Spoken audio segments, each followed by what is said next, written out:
አባትን ብትገድል በእምነቱ ተከታዮች ዘንድ የሚፈጠርባቸው ነገር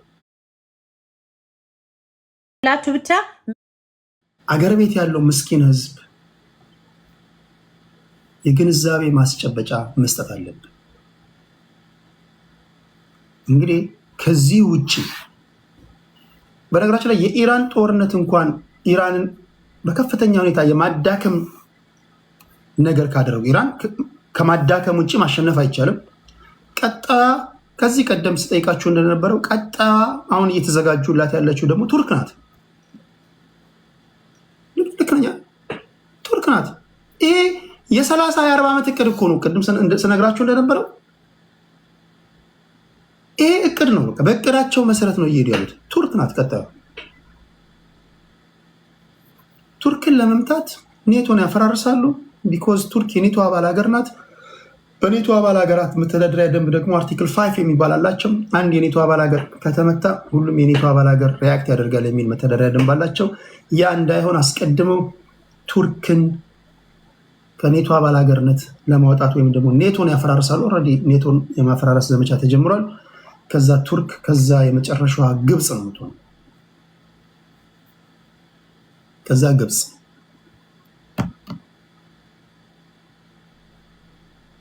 አሁን ያለው ነባራዊ ሁኔታ ይሄ ነው።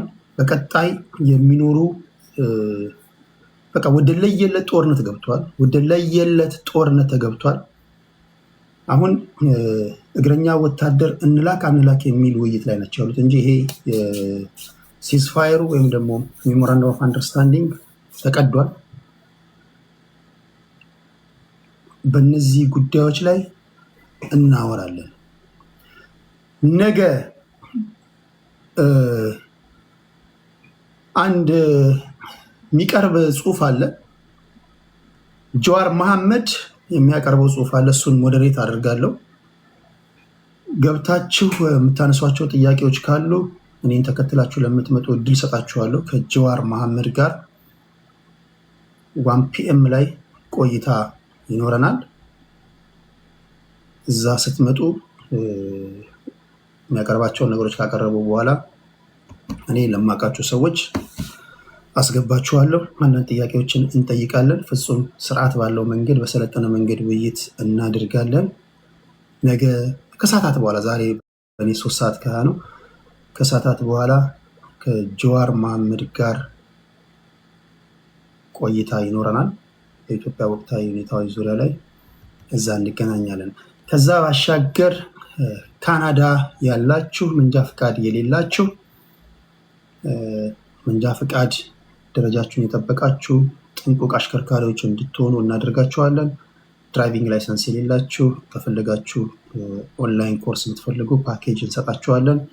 ኢንክላስ ትሬኒንግ ለምትፈልጉ ሰዎች ኦንላይን ኮርሱን አንፈልግም፣ ኢንክላሱን ብቻ ነው ኢንካር ብቻ ነው የምንፈልገው ካላችሁ መኪና እናለማመዳችኋለን። ፍጹም ምርጥ በሆኑ መኪኖች እናለማመዳችኋለን። ተመጣጣኝ በሆነ ዋጋ የመንጃ ፍቃድ ባለቤት እንድትሆኑ እናደርጋችኋለን። ለዚህ መለማመድ ለምትፈልጉ ሰዎች 647-687-3534 ቶሮንቶ ያላችሁ መደወል ትችላላችሁ። ከኦልስታር ድራይቪንግ ስኩል ጋር በመተባበር ቴዲ አዋሳ ስልጠና እንሰጣችኋለን። ስለዚህ ያላችሁ መማር ለምትፈልጉ ለወገን ዘመድ ጓደኞቻችሁ ንገሯቸው። በተመጣጣኝ ዋጋ እናስተምራችኋለን። እሺ ክብራትና ክብራን፣ ወደ ዋና ዋና ነገሮች ወደ ሌሎች ሊድና በመካከለኛ ምስራቅ ጉዳይ ላይ ከፍለ ነው የምታስተምረው ከፍላችሁ ነው የምታስተምሩት? አርዘይ እንደነርሹ አርዞስ ፔድ ትሬኒንግስ የስ በሰዓት ይከፈላል። በሰዓት እንደ ልምድ ያላችሁ ከዚህ በፊት ሀገር ቤት የነዳችሁ ካላችሁ ትንሽ ብቻ የመንገዱን የህግ ጉዳይ ምናምን እናስተምራችኋለን። ፍጥነት ምናምን በተለይ ካናዳ ውስጥ ድራይቭ ማድረግ በጣም አስቸጋሪ እየሆነ ነው። ህጎች እየጠበቁ ነው። ፖሊሶች እዛም አልላችሁ። ኢንሹራንስ ከባድ ሆኖባቸዋል። ህጎች እየጠበቁ ነው። መንጃ ፍቃድ ዛሬ ነገ እያላችሁ እየተዘናጋችሁ ያላችሁ ካላችሁ ቶሎ ካልያዛችሁ ከዚህ ቀደም ኢትዮጵያ አሽከርክር ያለው ብላችሁ እንኳን ብትመጡ እዚህ የጽሁፍ ፈተና ትፈተኑና ቀጥታ ወደ ፉልጂ ነበር የምትሄዱት። አሁን 1 ዓመት መጠበቅ ግዴታ ሆኗል። ነገሮች እየጠነከሩ እየመጡ ነው። የባሰ እየጠነከሩ ሳይመጡ በነፃ መስሎኝ ነበር፣ ለካ በገንዘብ ነው። እና ውብ እና ማራኪ በሆኑ መኪናዎች መንጃ ፍቃድ እንድታገኙ እናስተምራችኋለን ስል ኤንጂኦ መስሎ ነው። ሰው እኮ የዋን ድራይቪንግ ኮርስ እንሰጣችኋለን ስል በነፃ መስሎ ነው ይለኛል። ይህ የሚያሳየኝ የዋህነትን ነው። በውስጥ ምንም ክፋት የለውም ወይ በውስጥሽ ምንም ክፋት አለመኖር ነው የሚያሳየኝ። የማንኛውም ነገሮች እየጠበቁባችሁ ከመምጣታችሁ በፊት ቶሎ ኃላፊነት የሚሰማው ጥራት ያለው አሽከርካሪ እንድትሆኑ ቀደም ሲል በነገርኳችሁ ስልክ ቁጥር ደውሎ ወይም ቴዲ አዋሳ ኮንታክት አርጉት ለማለት ያህል ነው። እሺ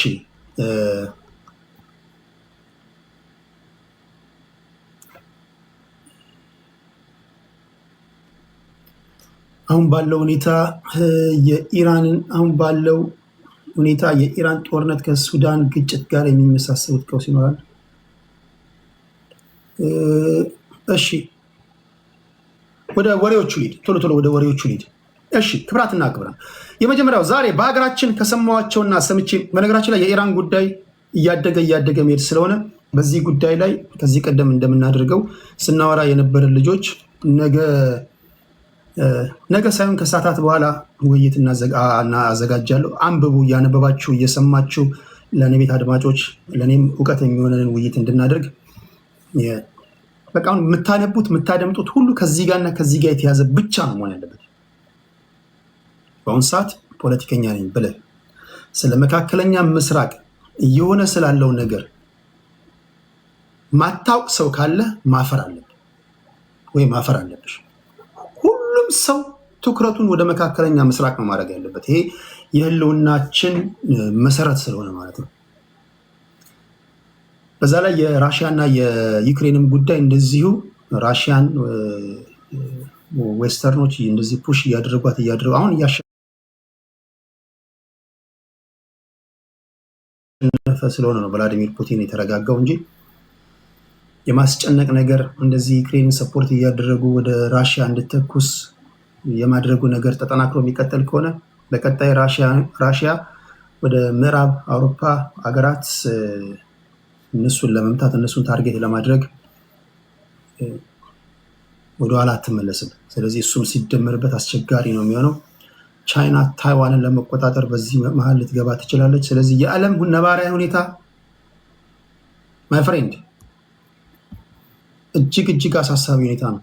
ስለዚህ ሌላው ከዚህ ጋር በተያያዘ ማንንም ኢትዮጵያዊ ማንንም ቢያንስ የከፋ ነገር ቢፈጠር ዞረ የምትገባበት ሀገር አለች። ማንንም ኢትዮጵያዊ በሀገር ጉዳይ ልፍስፍስ እንዳትሆን፣ በሀገር ጉዳይ ላይ ልፍስፍስ እንዳትሆን። የከፋ ነገር ሲመጣ ሀገር አለችን እንሄዳለን ይብላል ሀገራቸው ለፈራረሰችባቸው ሰው በሀገር ጉዳይ ላይ ሩዝለስ ነው ማለት ነው። እዚህ ኮፍያ ስለሰጡ አንበሳ ስለሰጡ እንትን ምናምን ብለህ ልፍስፍስና ለቃቃሚያቱን በሀገር ጉዳይ ላይ ጠንካራ መሆን አለበት፣ ቆፍጣና መሆን አለበት። ሁሉም ሰው በሀገር ጉዳይ ላይ እንደማይደራደረው አንተም በሀገር ጉዳይ ላይ ጠንካራ መሆን አለበት። አገርህን ከሚያሳፍር ነገር አገርህን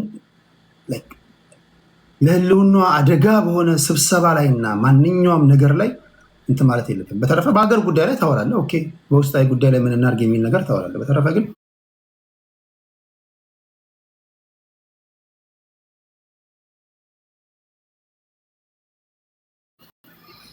አገርን ሊያፈራርስ የሚችል ነገር ላይ እንደ ኢትዮጵያዊ ከሚጠሉ ፖለቲከኞች እና ሌሎች ኢንተረስት ግሩፖች ጋር በታምር መተባበር የለብንም።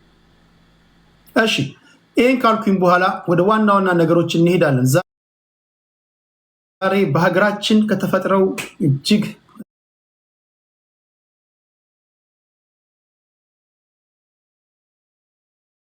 መነጋገሪያ ከሆኑ ጉዳዮች መካከል ይህን ታሪክ ልንገራችሁና የዚህ ሰውዬ እህት ጋዜጠኛ ናት። የተናገረችውን ነገር ላስደምጣችሁ። መጀመሪያ ታሪኩ እንዲህ ነው።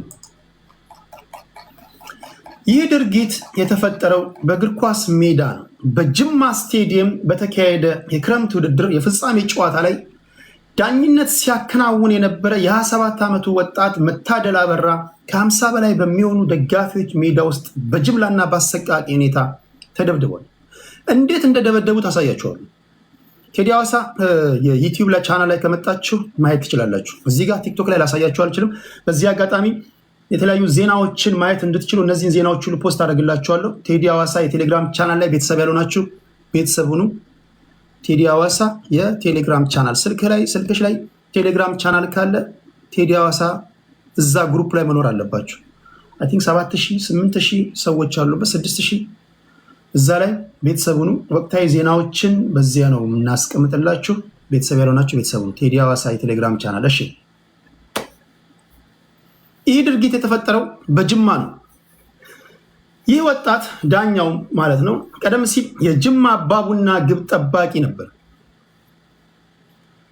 ጅማ አባቡና ግብ ጠባቂ ነበር። እንደምታውቁት እግር ኳስ ተጫዋቾች ሲያረጁ ወይም ደግሞ ጡረታ ሲወጡ ወይ አሰልጣኝ ይሆናሉ ወይ ዳኛ ይሆናሉ። ከስንት አንዶች ናቸው ማጅራት መቼ የሚሆኑት።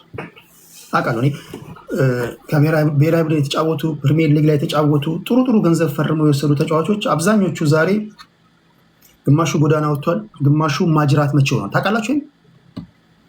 ትንሽ ለሞራላቸው ብዬ ነው እንጂ አብዛኞቹ ከመቀመጫ ወንበር ላይ ተነስታችሁ ያጨበጨባችሁላቸው ተጫዋቾች በአንድ ወቅት የፕሪሚየር ሊጋችን ጎል አስቆጣሪ ኮከብ ተጫዋች ምናምን የነበሩ ዛሬ አብዛኞቹ ማጅራት መቼ ሆኗል። ማመን ይከብዳችኋል። ያ ሁሉ ለፊርማ የተሰጣቸው ገንዘብ ሴት ገባ ልትሉ ትችላላችሁ። ያ ሁሉ የፈረሙት ብርሳ ቅምቀማና ቼክ ጨርሰው ሶሪ ቼኮችን ወይም ደግሞ ሴቶችን እዚህ ጋር ብሌም እያደረኩኝ አይደለም። ሲጀመር ሴቷ ሄዳበት ሳይሆን ራሱ ሄዶ እነሱ የሚናገሩት ምንድነው? አንድ ሴት አግብቼ እንደዚህ አከዳች ምናምን። ሁሉም ደግሞ ተመሳሳይ ሪዝን ነው የሚያቀርቡት። መድኃኒት አደረገችብኝ፣ መተት አደረጉብኝ ምናምን ይላሉ። ለማንኛውም ይሄ ዳኛ እግር ኳስ ተጫዋች ነበር። የጅማ አባቡና ግብ ጠባቂ ነበር። እግር ኳስ ጫማውን ከሰቀለ በኋላ በዳኝነቱ ስራ ተሰማራ እና እዛ ተጫውቶ ባለፈበት ስቴዲየም ላይ ዳኝነትን እየመራ ባለበት ላይ እጅግ አሳፋሪ በሆነ ሁኔታ ድብደባ ደረሰበት። በደረሰበት የጉልበት ጉዳት ምክንያት በጊዜ ከጨዋታ የራቀ ተጫዋች ነበር። ከዛ ወደ ዳኝነት መጣ። በዳኝነት ሙያ ላይ ልክ በእግር ኳሱ ዓለም እንደነበረው ሁሉ ታታሪ፣ ምስጉን እና በጣም ስፖርቱን የሚወድ ስራውን የሚወድ ሰው ነበር። እህቱ የስፖርት ጋዜጠኛ ናት። ብስራት ኤፍኤም ላይ ትሰራለች። ባንቺ አበራ ትባላለች። እሷ ናት ይህን ብሶት የምትናገረውን ቀጥሎ ማሳያችሁ ቪዲዮ ላይ። ይህ ድብደባ ከደረሰበት በኋላ አፍንጫውን ነው የሰበሩት። በአስቸኳይ ጅማ ፍሮምሲስ ሆስፒታል ገብቶ የአፍንጫ ስብራት ቀዶ ጥገና ተደረገለት። አሁን በጥሩ ሁኔታ ላይ ይገኛል። ወጥቶም ከቤተሰቦቹ ጋር ሕክምናውን እያደረገ ነው የሚገኘው። ቤተሰቦቹ ጋር ሆኖ ነው የሚል ዜና የደረሰኝ። በጥቃቱ ወቅት እነዚህ ጥቃት አድራሾቹ ሙሉ በሙሉ በቪዲዮ ላይ በግልጽ ማነታቸው የታየ ነው። ድብደባን ያደረሱት በደቦ ነው የደበደቡት። ኢትዮጵያ ስፖርት ሜዲያዎች ላይ የሚስተዋለው የጭካኔ እርምጃ አንዱ ነው። እኔ በጣም የሚገርም ኳሱ ኖሮ ቢሆን ኦኬ፣ እንደው ለአፍሪካ ዋንጫ በተደጋጋሚ የምናልፍ ፕሮፌሽናል ተጫዋቾች ያሉን እንግሊዝ ፕሪሚየር ሊግ ላይ፣ ስፔን ላ ሊጋ፣ ፍሬንች ሊግ ዋን፣ ጀርመን ቡንደስ ሊጋ ላይ ምናምን የሚጫወቱ ተጫዋቾች፣ ጣሊያን ሴሪያ ላይ የሚጫወቱ ተጫዋቾች ቢኖሩ ኦኬ።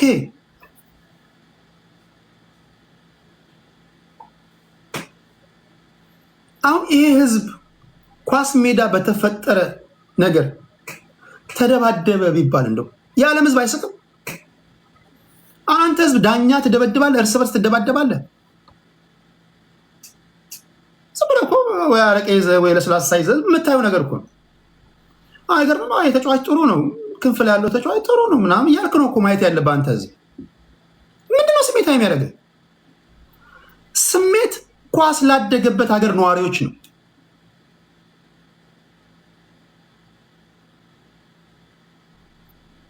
ቆይ አታፍርም?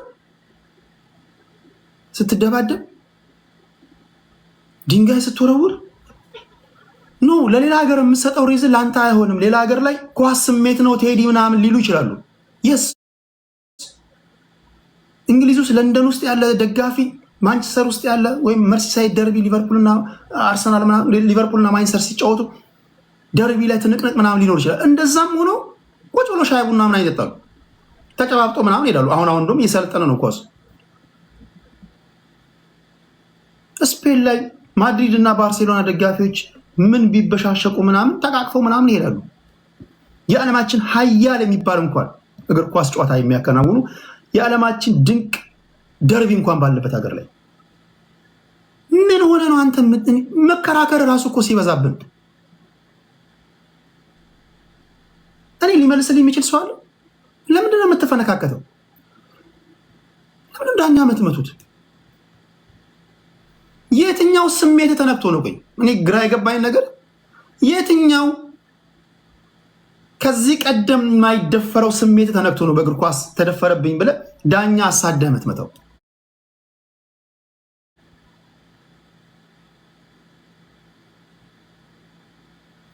ለማንኛውም ልጅቷ የምትናገረው ላሳያችሁ። ዳኛውን አፍንጫውን ሰብረውታል። ያውም እኮ ጨዋታው ምንም አሳሳቢ ጨዋታ ባለመሆኑ የተነሳ ሚሊሻ እንኳን አልተመደበም። ተው ሌታሉ ፖሊስ ምናምን መከላከያ ምናምን የሚለውን ተውና ሚሊሻዎች ራሱ አልተመደቡ። ስጋት ባልሆነ ጨዋታ ላይ እኔ ይገባኛል። ለምንድን ነው ቴዲ ሜዳ ላይ ተሳዳቢ የበዛው የምንደባደበው ካልክ ይገባኛል። ስቴዲየም የሚገባው ህዝብ ኳሱ ሳይሆን ስሜት የሚያደርገው የገባ ጎል ሲሻር ይሄ ህዝብ ቶሎ የሚበሳጨው ኑሮ ነው የሚያበሳጨው። ኑሮ የፈጠረበትን ብስጭት ነው በእግር ኳሳዊ ስሜት አስመስለው ዱላ የሚያሳርፈው። አይታችሁት ከሆነ በጣም ቁጡ ምናምን የሆኑ ሰዎች ነው ኳሱ አይደለም ቁጡ የሚያደርጋቸው፣ ኑሮ ነው የሚያበሳጫቸው። ወይ የቀጠራትን ቺክ የሚጋብዝበት ገንዘብ የለውም፣ በዚህ ንዴት ነው ስቴዲየም የገባው። ወይ ቁርሱን ሳይበላ ነው የወጣው። ወይ ከዚህ በኋላ ያለው ህይወቴ ምንድን ነው የሚሆነው? እኔ ምንድን ነኝ እያለ እየተጨነቀ ምናምን ነው። ድንገት ኦፍሳይት ምናምን ሲባል ይነድዳል። ሌላ ሀሳብ ውስጥ ነበር። ብዙ ጊዜ እኔ የምፈራው ተስፋ ያላቸውን ሰዎች አልፈራም። እነዚህ ተስፋ የሌላቸውን ሰዎች ነው የምፈራው ነው። ተስፋ ያላቸው ሰዎችማ በጣም ጥንቁቅ ናቸው። ከሰው ጋር አይጣሉ፣ ግርግር ውስጥ አይገቡም። አይታችኋል። ብዙ ጊዜ እንደምናገረው ብዙ ጊዜ ደጋግሜ የምናገረው እውነት ስለሆነ ነው። ተስፋ የቆረጠ ሰው ተስፋ ያለውንም ይዞ ይጠፋል። እናትን እኔ እዚህ ለራሴ ቸግሮኛል፣ ድጋሚ የገባን ጎል ኦፍሳይድ ብለህ ትነፋለህ እንዴ ምናምን ብሎ አጀር ይዞ ይወጣል። ገጀራ ምናምን። ይሄ ገጀራ ይዞ የሚወጣው ደጋፊ ማንና ማን እንደሚጫወት አያውቅም።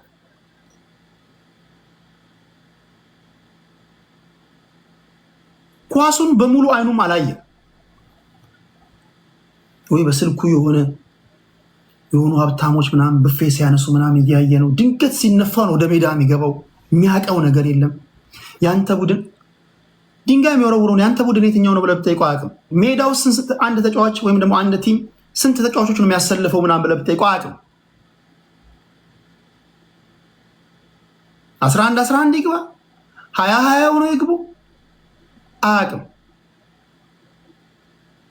እኔ አስታውሳለሁ አንዴ እግር ኳስ በጣም ወዳለሁ እያየሁኝ ቁጭ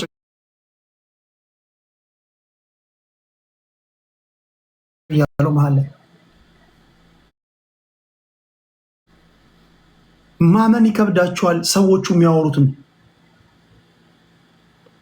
ማራገባ ጨርቅ ይዞ ወደዚህ የሚሮጠው ሰውዬ ምንድን ነው ምናምን ይለዋል። አይገባም እንደ ወደ ውስጥ ይለዋል። አራጋቢውን እኮ ነው። ምን አባቱ ነው ከቅድም ጀምሮ ዝም ብሎ ይሮጣል። ምንድን ነው እሱ? አይገባም እንደ ተቀመጥ ምናምን ይላል። አራጋቢ መሆኑን አያውቁም። መሀል ላለው ሰው ኳስ አነካም እንዴ ምን አይሏል? መሀል ዳኛውን እኮ ነው ከቀደም ጀምሮ ይሮጣል። ምን ኳስ አነካም እንዴ ምን አይሏል? ኳስ ለምንድን ነው የማይነካው? የመሀል ሜዳ ዳኛውን እኮ እኚህ ናቸው የሚፈነክቱ። ሲፈነክቱ ግን ለምን እንደፈነከቱ ለምን እንደደበደቡ የሚያቀርቡልህ ሪዝን ደግሞ የበለጠ ይገላል። ይሄ ማንነታችን ላይ የመጣ ጥቃት ነው ሊል ይችላል፣ ወይ ለእኛ ቡድን ያዳላል ይላል አሲፍ። በቃ ኳሱን ሲያይ እንደነበረ ገብቶት ያይን በቃ ይመስል እኚህ ናቸው ሰው የሚገሉት። እኔ ኳስ የሚያውቅ ሰው በሪዝን ሲከራከር ነው። ኢቭን ዳኛ እንኳን ቢሳሳት የፊፋ 17ቱን የፊፋ ህጎች ምናምን እየጠቀሰ ምናምን ይከራከራል። ኳስ ስሜታዊ ላይ ከብረሰት ከሰው ዝገት አይጠፋም። ተሳስቶ ሊንቻ ከዚያ አንግላ ላየው ምናምን ይላል ኳስ የሚያውቁ ሰዎች።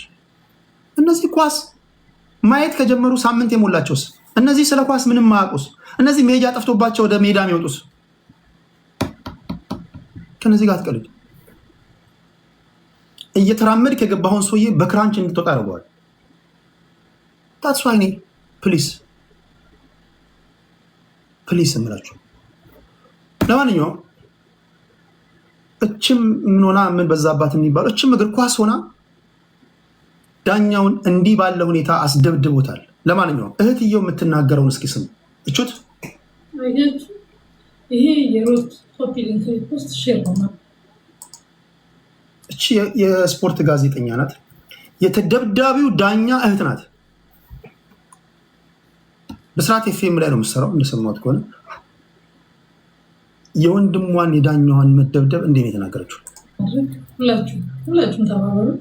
ቶፕሊክ ሪፖስት አሉ። እንደዚህ አይነት አስነዋሪ ድርጊት የፈጸሙ አካላት በድርጊታቸው ከመጸጸት ይልቅ የተሰሩ ቪዲዮዎችን ሪፖርት እያደረጉ እያስወረዱ ነው ያሉትና ቶፕሊክ ሪፖስት ሼር አድርጉ።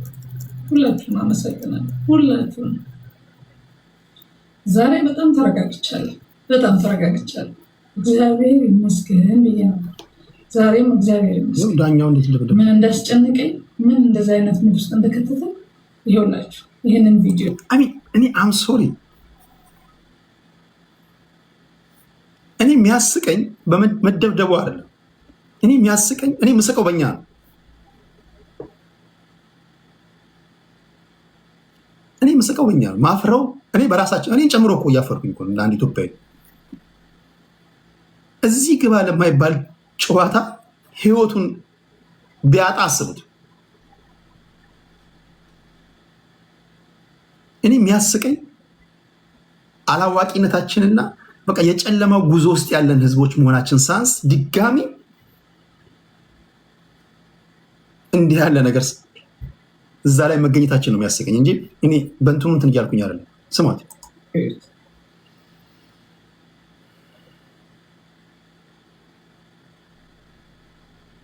አያችሁ፣ ይሄ እየሮጠ ያለው ራሱን ለማትረፍ ከዚህ ሁሉ መንጋ የሚታገለው ታናሽ ወንድም ነው። ታናሽ አይደለም፣ ሁለተኛ ታናሽ። በእኔና በሱ መሀል ሁለት ወንድሞች አሉ። ስፖርት ከቤት ነው። መለከፍ በሉት ልክፍት ከቤት ነው።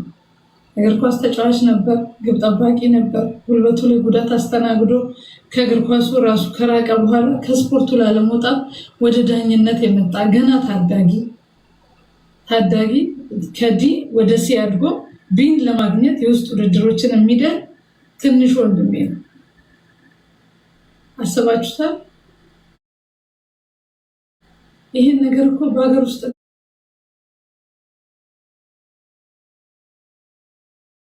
እግር ኳስ ሁሌም የምቃወመው ለማንም ለማላቀው ሁሉ ሰው በመሆን ብቻ ስፖርቱን ተውት፣ ሰው ስለሆነን ብቻ ይሄ የደቦ ፍርድ የመንጋ ፍርድ ይቅር፣ የኢትዮጵያን እግር ኳስ ያቀጭጫል እያልኩኝ ስታገል የኖርኩ ነኝ። እስቲልም በዚህ ሁኔታ እየታገልኩ ያለው ነው። ግን ደግሞ እንደዚህ አይነት ቪዲዮ አይታችሁ አዝናችሁ ስታዩ የራሳችሁ ቤተሰብ ሲሆን ደግሞ አስቡት። በጣም ነው የሚያስደነግጠው። ወድቆ ቢሆን አስባችሁታል? አንሸራቶት ወድቆ ቢሆን ሜዳ ላይ አስባችሁታል? ምን ሊፈጠር እንደሚችል አስባችሁታል? ይሄ ውድድር በነገራችን ጅማ ላይ ነው። ጅማ ላይ የተካሄደ ውድድር ነው። ጅማ ላይ ይሄ አሁን ክረምት ነው። ብዙ የውስጥ ውድድሮች እዛ ጥግ ላይ ሰውየውን ተመልከቱ። እዛ ጥግ ላይ ዩቲዩብ ላይ ያላችሁ በዱላ ተራግጦ አልበቃ ሲለው ከሰዎች ከዛ ጥግ ላይ ከጎሉ ባሻገር የማዕዘን የኮርና መምቻ እንጨቱን ይዞ ይውላችሁ ሲሮጥ ታያላችሁ። ይሄ ውድድር በነገራችን እዛ ጥግ ላይ ሄደ ያነጭ የለበሰው ይታያችኋል። የኮርና መምቻውን ሰበረ። ይሄ አሁን ክረምት ነው። ብዙ የውስጥ ውድድሮች አሉ። የሙስሊም ወጣቶች ካውንስል ያዘጋጀ ውድድር ነው። የእርስ በርስ ውድድር ነው። እዚህም የሚያዳርስ ምንም ነገር እኮ የለም። ምንም ነገር በተለያዩ ቀበሌዎች ላይ ያሉ መስጊዶች ተዋህደው የሚወዳደሩት ውድድር ነው። አዘጋጁ የሙስሊም ወጣቶች ካውንስል። እንጨት አስቡት እስኪ። አሁን እዚህ ላይ እንደዚህ አይነት ነገር እንዴት ይፈጠራል ብላችሁ ታስባላችሁ? የጸጥታ አካል የለም። ምንም አይነት ፖሊስም የሚሊሻም ምንም አይነት ነገር አልነበረም ሜዳ ውስጥ።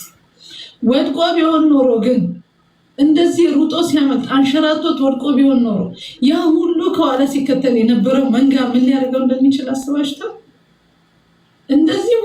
እንደዚህም ሆኖ የድንግል ማርያም ልጅ ልዑል እግዚአብሔር ክብር ምስጋና ይግባው ያሳደገው መልአክ ቅዱስ ሚካኤል ኃይልና ጉልበት ሰጥቶ ጠብቆታል። እንደዚህ አምልጦ አፍንጫ ተሰብሯል። ይሄው ሆስፒታል አሁን ይሄንን ቪዲዮ ስለቅ ነው ሆስፒታል ይወጣ። ጅማ ፍሮምሲስ ከፍተኛ ሆስፒታል ቀዶ ጥገና ተደርጎለት ነው የወጣው። ገና ነው ሕክምናው ገና ነው። አሁንም እንደታሸገ ነው ያለው። ተከታታይ ሕክምናዎች አሉ። የአፍንጫው አጥንት ተሰብሮ አይኑ ጠፍቶስ ብሎ ቢወድቅ ደግሞ ሞቶስ ብሎ ለዚህ እኔ ተይ የሀገር ውስጥ እግር ኳስ ተይ ምናምን ስትሉኝ ተው ነገ ሌላ ቀን ነው እያልኩኝ የምከራከር ሰው ውድ ወንድሜን አጥቼው ነበር። በጣም ስሜት ላይ ነበርኩት። በጣም ዛሬ በጣም ተረጋግቼ ነው። በጣም ይህንን 3 እና 4 ቀን ነበርኩኝ ብዬ ለማውራት ይቸገራል። አስባችሁታል? ታናሽ ወንድሜ ብቻ አይደለም የአደራ ልጅም ጭምር እናት አባቱ ጸሎት በህይወት ባይኖሩም ጠብቆታል፣ ከልሎታል። ስለዚህ በዚህ ምክንያት ነው ስሜት የነበርኩት። ሁላችሁም ከጎኔ ለነበራችሁ ከልብ ነው የማመሰግነው። ደውላችሁም ኮሜንት ላይም በውስጥም ለጻፋችሁልኝ ሁላችሁ እግዚአብሔር ብድራችሁን ይክፈላችሁ። ይሄ ነበር በጣም እንትን በለኝ የነበረው። በማይረባ ይሄ ለሰከንድ ስሜትን መቆጣጠር ባለመቻል የሰው ህይወት ይጠፋል። አሁንም ክረምት ነው፣ የውስጥ ውድድሮች አሉ። እነዚህ ወጣት ዳኞች እነዚህ ነገን ተስፋ አድርገው እነ በአምላክን እነ ሊዲያን እያዩ አድገው ነገን ኢትዮጵያን ወክለው ትልቅ ደረጃ ለመድረስ የሚያስቡ ትንንሽ ዳኞች ማን ዋስትና የሚወስድላቸው? ማን ነው የሚጠብቃቸው? እንዴት ነው በእንደዚህ አይነት ሁኔታ ውስጥ እንዴት ነው ነገን ተስፋ ሊያደርጉ የሚችሉ? ስለዚህ አሁን ክረምት በተለያየ ቦታ የውስጥ ውድድሮች ይደረጋሉ። እንደዚህ አይነት ነገሮች እንዳይደገሙ ትኩረት ሊሰጥ ይገባል። እኔ እግዚአብሔር ይመስገን፣ መድኃኒዓለም ክርስቶስ ይመስገን፣ ድንግል ማርያም ክብሩን ትውሰድ፣ ያሳደገን መልአክ ቅዱስ ሚካኤል ክብሩን ይውሰድ። ወንድሜ ተርፏል። ስብራት ምንም አይደለም። አፍንጫውን የተሰበረው በጊዜ ሂደት ገና ሕፃን ልጅ ነው። በጊዜ ሂደት እሱ ሰላም ይሆናል። ሞትም አለ እኮ ነገራችን ሊገሉት። እባካችሁ እንደዚህ አይነት ውድድር ስታዘጋጁ አዘጋጆች ኃላፊነት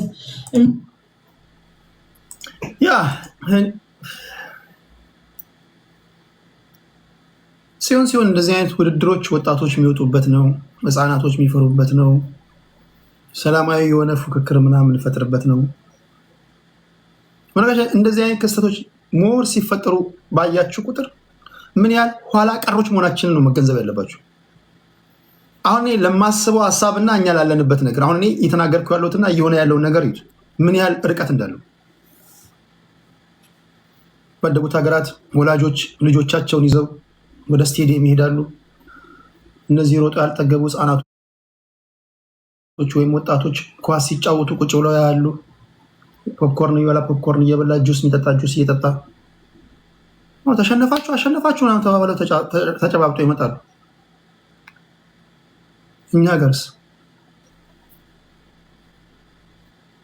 ይሄው የአማተር ጨዋታ ላይ ነው እንግዲህ ዳኛው እንደዚህ አፍንጫውን የሰበሩት። በነገራችን ላይ የኢትዮጵያ ፕሪሚየር ሊግ ከዚህ በፊት ይደረግ የነበረው በመላ ክልሎች ወይም ደግሞ የፕሪሚየር ሊግ ክለቦች ባሉበት ሀገራት ነበር። ሐዋሳ ላይ ካለ ሐዋሳ ላይ የጊዮርጊስ ወይም የአዲስ አበባ ቲሞች ይመጣሉ።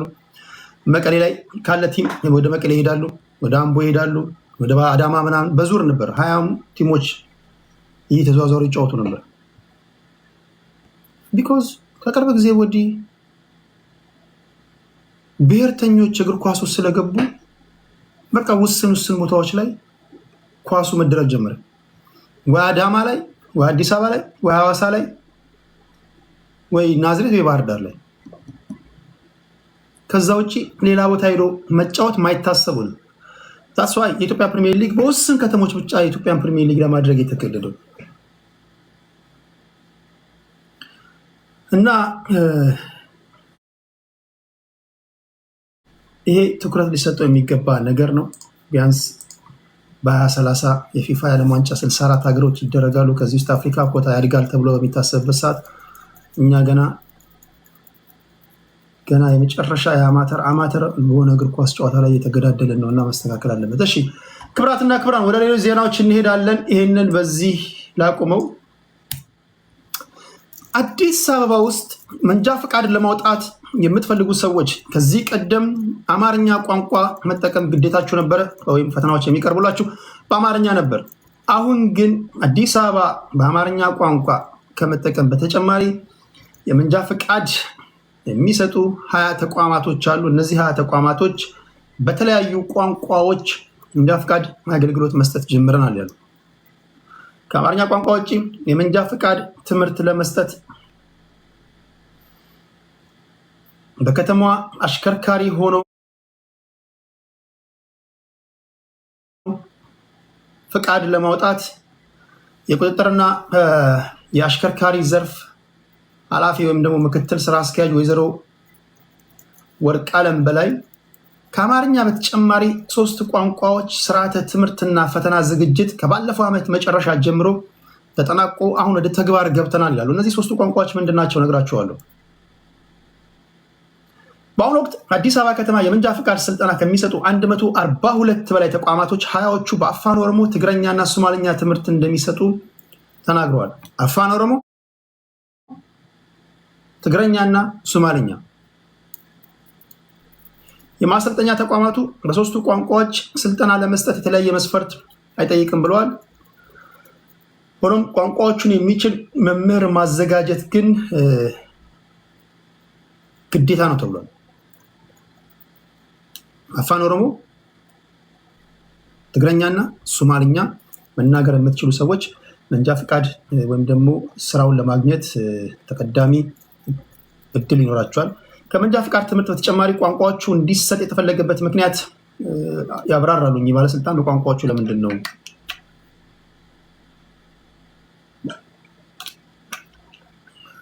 ነው ከአማርኛ ውጭ በአፋን ኦሮሞ፣ በትግረኛና በሶማልኛ መስጠት የጀመራችሁት የሚል ጥያቄ ሲነሳ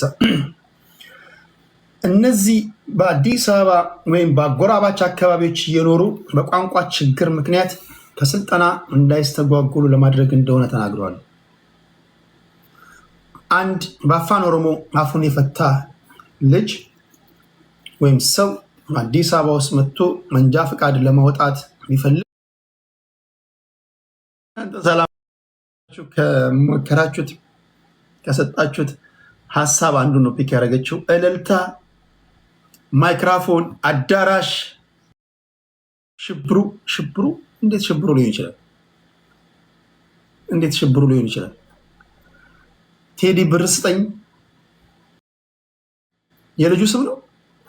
እልልታ፣ አሽቃባጭ፣ ነፃነት። አንዳንዶቻችሁ ስም ስታወጡ ከየትኛው ጎራ እንዳላችሁ መለየት አይከብደኝም። አሁን የመንግስት ደጋፊዎች የሚያወጡት ስምና ከመንግስት በተቃራኒ ያሉ ሰዎች የሚያወጡት ስም ይለያያል። አቀፍ፣ ጨበራ፣ አሻግሬ፣ አበሉ፣ 4000 ተገኘው ሲስ ተወካይ ነኝ፣ ዜግነት፣ ፓርላማው፣ ሰብስቤ፣ ፍትህ፣ አስማማው፣ አንድነት። ለማንኛውም እቺ እናት አገራዊ ምክር መድረክ ላይ ተገኝታ ልጇን ተገላገለች። ይሄ ወይዘሮ አዳነች አቤቤ ከንቲባ፣ የአዲስ አበባ ከተማ ከንቲባ ዘዋል የወለደችውን ልጇን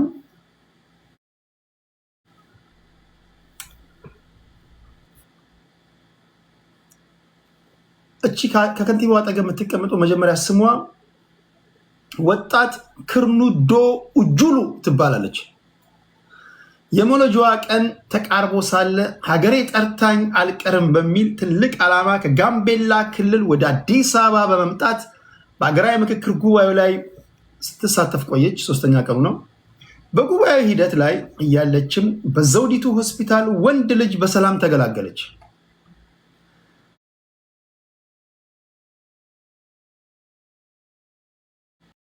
አንዳንዶቻችሁ እዛው ተረግዞ እዛው የተወለደ እንዳይመስላችሁ ኖ፣ ከዚህ ቀደም የተጠነሰሰ ጥንስስ ነው። ደርሳ እያለ አንዳንዱ እኮ አሁን እንዴ ሊሆን ይችላል።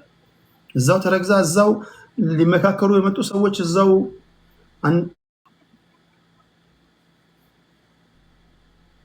ነገራችን ላይ እዚህ የሀገራዊ ምክክር ኮሚሽን ላይ አብዛኞቹ የኔ ቤት ተወያዮች ሄደዋል መሰለኝ። ምን አጀንዳ እንዳስያዙ ምን ጠይቃቸው ይሆናል ሲመለሱ። የልጇን ስም የሀገራዊ ምክክር ኮሚሽኑ እንዲያወጣላት ጠየቀች። በዚህ መሰረት የህፃኑ ስም ምክክር ተብሎ ተሰይሟል። ምክክር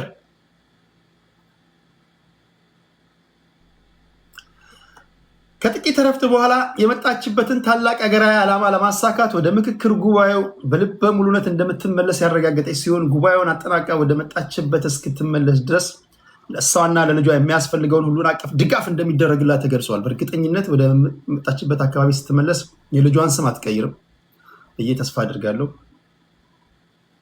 አዲስ አበባ ሲሆን ምክክር አዲስ አበባ ወደ አካባቢዋ ስትሄድ ደግሞ ውጁሉ ወይም አኳይ እንደማትለው አንረሳም፣ አይተናል። ከ20 ዓመት በኋላ የልጁን ስም የተከታተለን እንዘግባለን። ለማንኛውም ክርኑዶ ኡጁሎ ከጋምቤላ መታ ምክክር ኮሚሽን የጠራው ስብሰባ ላይ እዛው ወለደች። ልጇንም ምክክር ብላለች። እንኳን ተወለደ ምክክር። ምክክር ሲያደግን ጊዜ ብዙ ነገር ይጠበቃል ከሱ። በሚዲያው ዘርፍ ተሰማርቶ የተራራቁ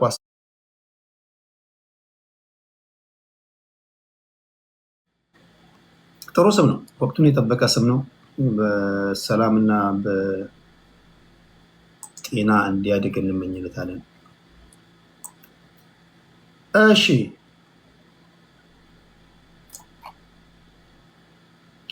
በነገራችን ላይ ከንቲባ አዳነች አቤቤ በዚህ ወቅት ያስተላለፉት መልእክት ይህ ታሪካዊ ክስተት ለሀገሪቱ ወቅታዊ ሁኔታ ትልቅ ማሳያ ነው ብለዋል። እናቲቱ በሰላም ተገላግላ በደስታ እንደተሞላችው ሁሉም ሀገሪቱም ከገጠሟት ፈተናዎች በምክክርና በውይይት ተገላግላ ወደ ተሻለ የሽግግር ምዕራፍ እንደምትሸጋገር ጽኑ እምነቴ ነው ብላ ተናግራለች። ከንቲባ አዳነች አቤቤ። እሺ ሌላ እቺን ልበልና ካለኝ ሰዓት አንጻር ወደ ሌሎች ዜናዎች መሄድ አልችልም። ነገ ከሰዓታት በኋላ እንገናኛለን። የትኛውን ዜና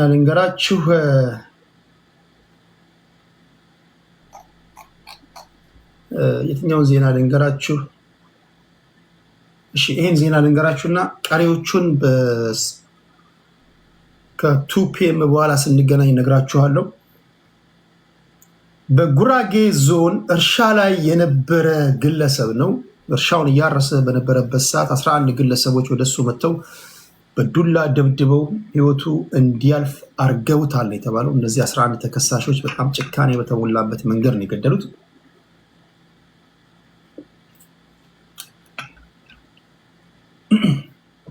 የዛ አካባቢ ተወላጆች ካላችሁ እስኪ ስፔሲፊካሊ የትኛው አካባቢ ነው ልንገራችሁ። በጉራጌ ዞን ገደባኖ ጉታዘር ወለኔ ወረዳ አንድን የቤት አባወራ በጋራ በመደብደብ ለሞት የዳረጉ ተብለው ተጠርጥረው የተያዙ 11 ተከሳሾች በእስራት መቀጣታቸውን የጉራጌ ዞን ከፍተኛ ፍርድ ቤት ነው የተናገረው። ተከሳሾቹ ከሌሎች ግብረ አበሮቻቸው ጋር በመሆን በወለኔ ወረዳ ወለኔ አወቃችሁ ጉራጌ ውስጥ በአንድ ወቅት ቫይራል የወጣ ትግል ነበረ። ወለኔና ወይለኔ ነው ሁለት ባለሳሳት አስታውሱኝ። የብሔር ጉዳይ እየተተለተለ እስከ ጎሳ እስከ ሰፈር ለመድረሱ ማሳያ የሚሆነው እዚህ አካባቢ ላይ በአንድ ወቅት የማንነት ጥያቄ ተነስቶ ነበርና ከዚህ በኋላ እኛ ጉራጌ አይደለንም ይላል አንደኛው። ወይለኔና ወለኔ ናቸው መሰለኝ ባለሳሳት። ምንድነው በወይለኔ ከተሳሳትኩ አርሙኝ። በወይለኔና በወለኔ መካከል ያለው ሲባል አንደኛው የወይለኔ ተወላጅ ወይም ተወካይ በእኛና በእኛ ተቃራኒዎች መሃል ወይለኔና ወለኔ አይደል? እሱን ንገሩኝ መጀመሪያ። ልክ ነኝ? ወለኔና ወይለኔ ነው? ጻፉልኝ እስኪ። አንደኛው ወለኔ ነው፣ አንደኛው ሰው የላችሁም? የአካባቢ ተወር ወለኔ አለ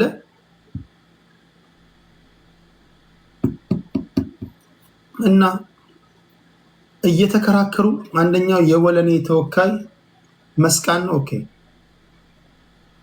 ምንድነው ለመሆኑ ልዩነቶቻችሁ ምንድነው? እንዴት ነው የማንነት ጥያቄ ልታነሱ የቻላችሁት ሲባል እንዴ በእኛና በእነሱ መካከል እግዚአብሔር ያሳያችሁ። አንድ ብሔር ውስጥ ናቸው ያሉት።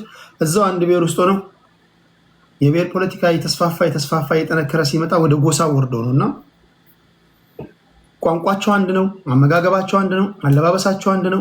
ለየት የሚያደርጋቸውን ነገር ፈልገው በዛ ለየት በሚያደርጋቸው ነገር ላይ ነው ትግል የጀመሩት እና እኛ ወይለኔዎች ስንደንስ ውኡ ነው የምንለው። ከንፈራችንን ክብ ነው የምናደርገው። ውኡ ነው የምንለው። እነሱ ግን ሲደንሱ ይኢ ነው የሚሉት፣ ይለጥጡታል። ይሄ ሰፊ ልዩነት አይደለም ምን ብሏል? አታስታውስ? እውነት ነው። ገና የብሔር ፖለቲካ አላቆምም ካልክ በውኡና በይኢ ትለያያለህ። ገና ውኡ እኛ ስንደንስ ውኡ ነው የምንለው፣ እነሱ ልዩነት አለው። አፈን ስታከበውና ስትለቀቅ የብሔር ፖለቲካ በጊዜ ካላቆምክ መሳቂያ ነው የምትሆነው። ቴዲ ምን አለ በለኝ፣ ገና ባረማመድ ትለያያለህ። በውስጥ ያሉ ጎሳዎች ለየት የሚያደርጋቸውን ይፈልጉና በእርምጃ ትለያያለህ ገና። ኦኬ እሱን አስታውሼ ነው። ስለዚህ በጉራጌ ዞን ገደባኖ ጉታዘር ወለኔ ወረዳ ነው አንድን የቤት አባወራ በጋራ በመደብደብ ነው እነዚህ 11 ግለሰቦች ተጠርጥረው ፍርድ ቤት የቀረቡት። ይህን ያደረሰን የጉራጌ ዞን ከፍተኛ ፍርድ ቤት ነው። ተከሳሾቹ ከሌሎች ግብረ አበሮቻቸው ጋር በመሆን በወለኔ ወረዳ አሬሴ ቀበሌ ገዣሞ በተባለ አካባቢ ሰኔ 13 ቀን 2017 ዓ.ም የወንጀል ድርጊት ፈጽመዋል ነው የተባሉት። የጉራጌ ዞን ፍትህ መምሪያ ኃላፊ አቶ ኤልያስ ሰብለጋ ይህን መረጃ ሲያደርሱ ምንድን ያሉት? ተበዳይ ኢብራሂም ሽፋ በእርሻ ላይ እየሰራ ባለበት ወቅት ተከሳሾቹ በዱላና በሌሎች ከባድ መሳሪያዎች መደብደብ ከፍተኛ ጉዳት አድርሰውበታል። በሶሻል ሚዲያ በሰፊ መነጋገሪያ የሆነ ጉዳይ ነው። በነገራችን ላይ ግራኒን አወቃችኋት? እሷን እዚህ ጋር ኮመንት ላይ ይቻታለሁ። የ70 ዓመቷ ሴትዮ ቴዲ ሐዋሳ ውድጃ ያለ አስጨርሰኝ አለችው ሴትዮ አይቻታለሁ። ስላየሁት ደስ ብሎኛል። ስላየሁት በጣም ደስ ብሎኛል። ግራኒ በጣም አድናቂዎት ነው። በተለይ በስመ አብ ከወገብ በታች እብድ ኖት። እንዴት ነው ግን ከወገብ በታች ያላረጁት? እስኪ በጥሞና እናጤነዋለን ይህን ጉዳይ። እንዲህ ያለ እርጅና ነው አይቼ አላውቅም። እንዴት ነው ከዚህ በላይ ብቻ ሰው የሚያረጀው?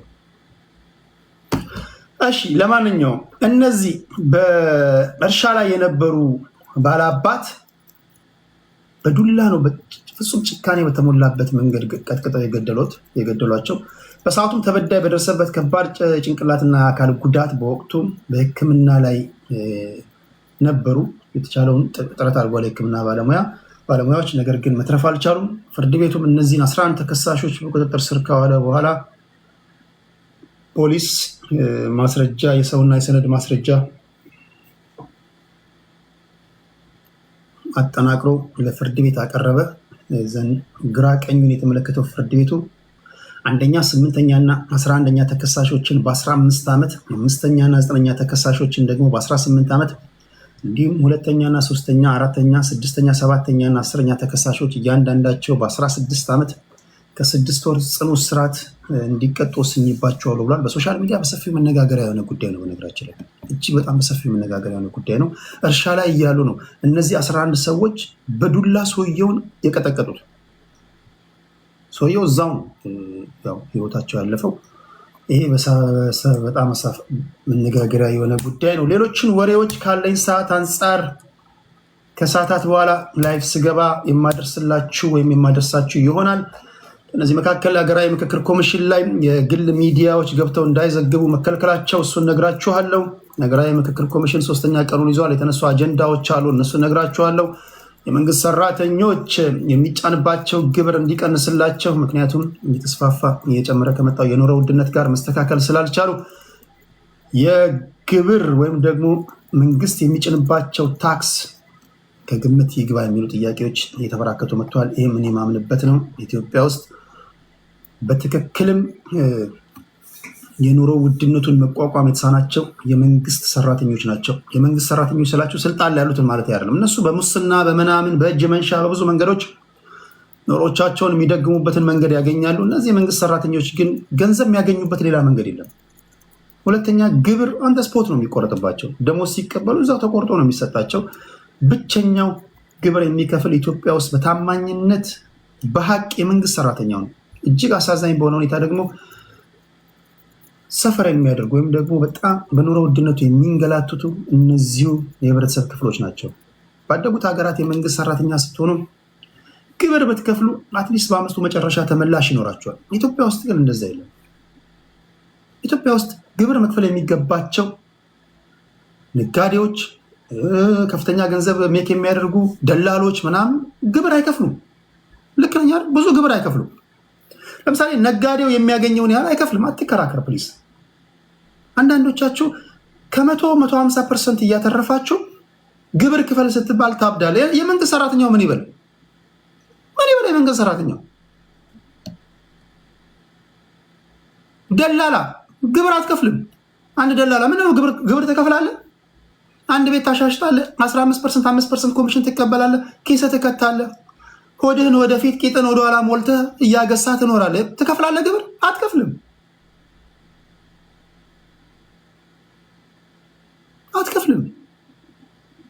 በጣም ብዙ አሉ ግብር የማይከፍሉ ዘንጠው የሚኖሩ። እነዚህ ደግሞ አስቂኙ ነገር እነዚህ ግብር በብዛት የማይከፍሉ ደግሞ በዛው መጠን ደግሞ ስግብግቦች ናቸው፣ አማራሪዎች ናቸው። ሶሻል ሚዲያ ላይ ገንዘብ ሜክ የምታደርጉ አትከፍሉም። ባደጉት ሀገራት ላይ ሶሻል ሚዲያ ላይ ለምሳሌ ቴዲ ሐዋሳ ሚዲያ የተመዘገበ ነው። እያንዳንዱን ነገር በአመቱ መጨረሻ ላይ ግብር ፋይል አድርጋለሁ። ፋይል ታክስ ሶሻል ሚዲያ ላይ ለግብር መክፈል አለበት። እግር ኳስ ተጫዋች እያንዳንዱ ገንዘብ ባደጉት ሀገራት እያንዳንዱ ገንዘብ ሪፖርት መድረግ አለበት። ግራን ኢትዮጵያ ነው ያለሽው፣ ኢትዮጵያ ነው ያሉት መክፈል አለብህ። ግብር መክፈል አለብህ። ዩኬ ትከፍላላችሁ። ዊ ኦል ፔይ። ያ ከሀገር ውጭ ያለ ሁሉም ይከፍላል። ከሀገር ውጭ ያለ ማንኛውም ገንዘብ የሚያገኝ ሰው ለሚኖርበት መንግስት ሪፖርት ያደርጋል። ሪፖርት ካላደረገ መንግስት ራሱ ይላችሁ ሲስተም አለ። ለምሳሌ ከዩቲዩብ ክፍያ ብታገኙ ዩቲዩብ ለሲአርኤ ወይም ደግሞ ለመንግስት ለዚህ ሰውዬ ለዚህ በዚህ ቁጥር እንዲህ ለተባለ ሰውዬ ይሄን ያህል ክፍያ ከፍያለሁ ይላል። አንተ ሪፖርት ካላደረግ መንግስት ወደ አንተ ይመጣል። እያንዳንዱ በካሽ በባንክ አካውንት የሚገባ ገንዘብ ሳጂ ቴንክ ዩ ሳጂ ሪፖርት አደርጋለሁ። ግብር ክፈል፣ ነጋዴ ግብር ክፈል። ኢትዮጵያ ውስጥ ነይ ግብር ክፈሉ ስላችሁ መስራት በማትችሉበት ደረጃ የሚጫንባችሁን ምናምን ማለት አይደለም። ለምሳሌ አንዳንድ ነጋዴዎች ኢትዮጵያ ውስጥ በቃ መስራት አልቻልንም ምናምን ብለው ዘግተው እስከመሄድ ደርሷል። አንድ ነጋዴ ሳጂ ቴንክ ዩ አንድ ነጋዴ ቢዝነሱን ዘግቶ መሄድ ከቻለ እስከሚደርስበት ደረጃ ላይ የሚጣልበት ግብር ከሆነ በቃ መክፈል አልቻለም ማለት ነው አይደለ? አንድ ነጋዴ በቃ አልቻልኩም ብሎ መዝጋት እስኪችል እስኪገደድ ድረስ የሚጣንበት ግብር ከሆነ ሳጂ ቴንክ ዩ ያን ማለት አይደለም። በተረፈ ግን ሪዝነብል የሆነ ግብር መክፈል ግዴታ ነው። ግብር ግዴታ ነው። መንግስት ደግሞ ከግብር ሰብሳቢው ህብረተሰብ የሚያገኘውን ገንዘብ የህብረተሰቡን ኑሮ ሊያሻሽል የሚችልበት ነገር ላይ ማዋል አለበት። የመንግስት ባለስልጣናት እዚህ ውስጥ ያላችሁም ልጆቻቸው፣ ቤተሰቦቻቸው ደሞዛችሁና ኑሯችሁ መፈተሽ አለበት። አንዳንዶቻችሁ ምንም ጥያቄ የለውም። አንዳንድ የመንግስት ባለስልጣን ደሞዜ 20 ሺህ ነው ትላለህ፣ የሰራው ቤት ግን የ20 ሚሊዮን ብር ነው። እንዴት ነው? ማስረዳት አለብህ። ምንጩ ያልታወቀ ገንዘብ ሁሉ ሌብነት ነው። ልክ ነው፣ ልክ አይደለም። ያ በኑሮ ውድነቱ እየተሰቃዩ ያሉ የህብረተሰብ ክፍሎች አሉ። የኑሮ ውድነቱ ማይበርዳቸው ማይሞቃቸው ደግሞ አሉ። ናይት ክለብ ገብተው ሴት ልጅ ዳሌ ላይ ሚሊዮን ብሮችን የሚያፈሱ አሉ። ምንድን ናቸው እነዚህ ሰዎች? ከየት ናቸው? እንዴት ያሉ ፍጥሮች ናቸው መባል አለበት። እንዴ ነው ሚሊዮን ብር የሚያፈሰው ሰውዬ እኮ ተይዞ መጠየቅ አለበት። አስተማማኝ የሆነ የገቢ ምንጭ ከሌለው እያንዳንዱ ሀብቱ መወረስ አለበት። ምክንያቱም ምንጩ ያልታወቀ ገንዘብ ሁሉ ሌብነት ነው ይላል። ይህ ታክሲ ላይ ያየሁት ጥቅስ ሳይሆን የጸረ ሙስና ኮሚሽን እንደ መሪ ቃል የሚጠቀመው ቃል ነው። በተለይ የመንግስት መስሪያ ቤት ሰራተኞች፣ የመንግስት ተቀጣሪዎች እጅግ አሳዛኝ ኑሮ ነው የሚኖሩት። ዶክተሮች፣ ኢንጂነሮች፣ አስተማሪዎች፣ የመንግስት ሰራተኛ ፔሮል ላይ የሚፈርሙ ምክንያቱም የትም ሊሄዱ አይችሉም። ደሞዛቸው 10 ሺህ ከሆነ ከዛ ላይ መንግስት ይቆራረጥባቸዋል፣ ይወስዳል። መንግስት ለእንትን አዋጡ ይላቸዋል፣ ለእንትን ይላል። ከበደ አገባ ይባላል፣ ከበደ ተፋታ ይባላል። አየለ እናቴ ድሮ የመንግስት ሰራተኛ እያለ ተነግረኝ ነበር። በነገራችን እናቴ በህይወቷ ከሰራችው የምንጊዜ በህይወቷ ከሰራችው ትልቁ ሚስቴኳ አሁን ድጋሚ ወደዛ ተመልሳለች። ነጋዴ ነበረች። ነጋዴ የነበረች እናት ወደ መንግስት መስሪያ ቤት ገባች፣ ተቀጠረች እና አሁን ላይ ትጠይቃለች። አሁን ድጋሚ ወደ ንግዱ ዓለም መታለች እና ምንድን ነው ያዞሩብኝ ትላለች። አሁን ድረስ ወደኋላ ሄዳ ያለፈ ታሪኳን ለመገምገም ሞክራለች። ምን በዛ ጊዜ ምን እንዳዞሩባት ማወቅ አልቻለችም። ነጋዴ ነበረች፣ ወደ መንግስት ቢሮ ወደ መንግስት ሰራተኛ ገባች፣ ደሞዝተኛ ሆነች። እንዴት ሰው ነጋዴ የነበረ ወደ መንግስት ሰራተኛ ይገባል? ይገባል? አይገባም? ፖይንት ምንድን ነው? የመንግስት ሰራተኞች ወይም ፔሮል ላይ የሚፈርሙ ሰዎች ኢትዮጵያ ውስጥ ታማኝ ግብር ከፋዮች ናቸው። መሸለም ያለባቸው እነሱ ናቸው። መንግስት እነዚህን የህብረተሰብ ክፍሎች በተቻለ መጠን ኑሯቸውን መደጎም አለበት። በተለያዩ መንገዶች ሰብሲዳይዝ ማድረግ አለበት። ባደጉት ሀገራት ግብር ስንከፍል ተመላሽ ካለን በአመቱ መጨረሻ ይመለስልናል። በታማኝነት ግብር የሚከፍሉ እነዚህ የህብረተሰብ ክፍሎች በታማኝነት የኑሮ ውድነቱን የሚጋፈጡትም እነዚሁ ናቸው። ለምሳሌ አስተማሪዎችን ብታዋቸው፣ የህክምና ሰዎችን ብታዋቸው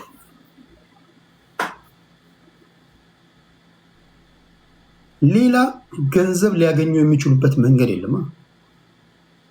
እጅግ አሳዛኝ የሆነ ኑሮ ይኖራሉ። ስለዚህ እነሱ ላይ ይህን ደግሞ ይባስ ብሎ የሚጫንባቸው ግብር ትከሻቸውን እያጎበጠ መንቀሳቀስ የማይችሉበት ደረጃ ላይ እያደረሳቸው ነው። እሱ ትኩረት ሊያገኝ ይገባል የሚል ድምፅ መጥቷል። እሱ ነግራቸዋለሁ። ከዛ ባሻገር በኢትዮጵያ የንባብ ባህል እያሽቆለቆለ መጥቷል የሚለውን ነገር ነግራቸዋለሁ። እጅግ አስደንጋጭ በሆነ ሁኔታ ከዚህ ቀደም የነበሩ የመጽሐፍ ህትመቶችና የአንባቢዎች ቁጥር አሁን ማመን ይከብዳቸዋል። አሁን በቀላሉ አንባቢ የለም ማለት ይሻላል። አንባቢ አለም ከተባለ እሱም መዳፍ አንባቢ ነው። አይ ዶንት ኖ አሁን የሚያነብ ብዙ የለም የተባለ ነው። እንትና አንባቢ ነው ከተባለ መዳፍ ነው የሚያነበው ማለት ነው። ለምንድን ነው? ይሄ የራሱ ፋክተሮች አሉት። እሱን ነግራቸዋለሁ። ስለምን የንባብ ባህላችን እያሽቆለቆለ መጣ? በእርግጥ የአንባቢዎች ቁጥር በዓለም ደረጃ እየቀነሰ ነው። ምክንያቱ ደግሞ ከነዚህ መካከል አንዱ የዲጂታል ዘመን ላይ መገኘታችን ነው። ሁሉም ነገር ሶሻል ሚዲያ ላይ ይገኛል። የሰው ልጅ ይሰማል። በቃ ከሰማ ወይም ደግሞ አንዳንድ የሚታተሙ መጽሐፎችም ራሳቸውን በቻሉ መንገድ የተጻፈ መጽሐፍ ሁሉ ይነበብ ማለት አይደለም። አንዳንድ ጸሐፊዎች የሚጽፉት ጽሁፍ ሳቢ ላይሆን ይችላል፣ ወይም ደግሞ የተለየ እውቀት ማስጨብጥ ሆኖ ስለተገኘ ይሆናል። የህትመት ዋጋ መጨመር፣ እስኪ እሱንም ነግራችኋለሁ። የአንባቢዎች ቁጥር በኢትዮጵያ አስደንጋጭ በሆነ ሁኔታ እያሽቆለቆለ መጥቷል የሚለው ነግራችኋለሁ። ወደ በኋላ አካባቢ ስንገናኝ ቀደም ሲል እንደነገርኳችሁ በመካከለኛ ምስራቅ ጉዳይ ላይ እናወራለን። በዚህ ጉዳይ ላይ እያነበባችሁ እየሰማችሁ ትኩረታችሁን ወደዛ እንድታደርጉ አሳስባችኋለሁ። ወደ በኋላ አካባቢ ከዚህ ቀደም ስናወራ ወይም ሳወራችሁ የነበራችሁ ልጆች ካላችሁ የሰላ እውቀታችሁን ታካፍሉናላችሁ። የመካከለኛ ምስራቅ የኢራንና የአሜሪካ ጦርነት፣ የእስራኤል ጦርነት ወዴት ያመራ ይሆን? እያንዳንዳችንን በር ቤት የሚያንኳኳ ነገር ነው።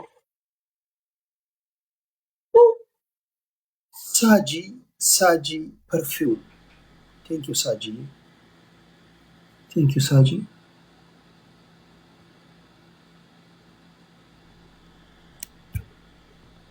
ቴንክ ዩ ሳጂ። ሳጂ ፐርፊውም ነጋዴ ናት። ሳጂ ከልብ አመሰግናለሁ። እዚህ ዩቲዩብ ላይ ያላችሁ ሳጂ ፐርፊውም የአድማጬ ትንሿን አንበሳ ሰታኝ። እሱ ነው የጮኸው እንጂ ቤት ውስጥ አንበሳ ማረባ እንዳይመስላችሁ። ትንሿ አንበሳ ነው የጮኸችው። ሳጂ ፐርፊውም የሰጠችኝ ፐርፊውም የምትሸጥ ከናት መሰለኝ። ወደ በኋላ ወደ ሌላ ጊዜ እስኪ ፐርፊውም ይሸጥ ከሆነ እናወራታለን። እሺ፣ ስለ መካከለኛ ምስራቅ ጉዳይ እናወራለን። ሌላው ከሰዓታት በኋላ ከእውቁ ፖለቲከኛ ጀዋር መሐመድ ጋር እንገናኛለን። የእሱ ሰዎች ኮንታክት አድርገውኛል፣ አውርተናል፣ እንዴት ባለ ጉዳይ ልሳተፍ እንደምችል። እንደምታውቁት እኔ ከገዢው ፓርቲም ከተቃዋሚ ፓርቲዎችም ከሁላችሁም ጋር እኔ ሰላማዊ ሰው ነኝ። ፕሊስ እኔን ስታዩኝ እኔ ሰላማዊ ሰው ነኝ። ከፋኖች ጋር ሰላም ነኝ። ከጋበዛችሁ ይመጣለሁ። እኔ የምጠላው ስድብ ብቻ ነው። እኔ የምጠላው ዲስሪስፔክት የሚደረግበት ቦታ መገኘት አልፈልግም። የህወሓት ልጆች ከጠራችሁ ይመጣለሁ። የገዢው ፓርቲ ብልጽግና እኔ ስነግራችሁ እየነገርኳችሁ ነው የሚሄደው። የገዢው ፓርቲ ሰዎች ከጋበዙኝ ይሄዳለሁ። እኔ በሀገሬ ጉዳይ ብቻ ነው ማልደራደረው። በተረፈ ከየትኛችሁም ጋር ጸባይ አይደለሁም። ከየትኛችሁም ጋር እኔ እንትን የለኝም። ጀዋር መሐመድ አንድ ሪፖርት ያቀርባል በሀገራችን ጉዳይ ላይ፣ በወቅታዊ ጉዳዮች ላይ። ያንን ሞዴሬት አድርጋለሁ። እኔን ተከትላችሁ ለምትመጡ ሰዎች ሪፖርቱን ካደመጣችሁ በኋላ የምታነሱት ጥያቄ ካለ የገባችሁ ጥያቄ እንድታነሱ እድል ሰጣችኋለሁ። ተጠይቃላችሁ። ሰላማዊና ምርጥ ውይይት ይኖረናል ብዬ ተስፋ አድርጋለሁ። ስለዚህ ከጀዋር መሐመድ ጋር 1 PM ላይ ነው የምንገናኘው። አይ ቲንክ እኔ ከሁላችሁም ጋር ዛሬ ማለት ነው፣ ዛሬ ከሰዓታት በኋላ እኔ ከሁላችሁም ጋር ሰላማዊ ሰው ነኝ። እኔ መጣላት አልፈልግም። የኔ ፕሪንሲፕል ጸብ አይደለም። ነገ አንድ የምናቀርበው ጥናታዊ ጽሑፍ አለ ቴዲ ተገኝ ካላችሁኝ ፋኖች እመጣለሁ። ደረጀ ቴንኪው ለ$10 ለሱፐር ስቲከሩ ከልብ አመሰግናለሁ። ደረጀ አበበ የዘውትር አድማጫችን የቴዲ አዋሳ የጀርባ አጥንት ቴንኪው ደረጀ።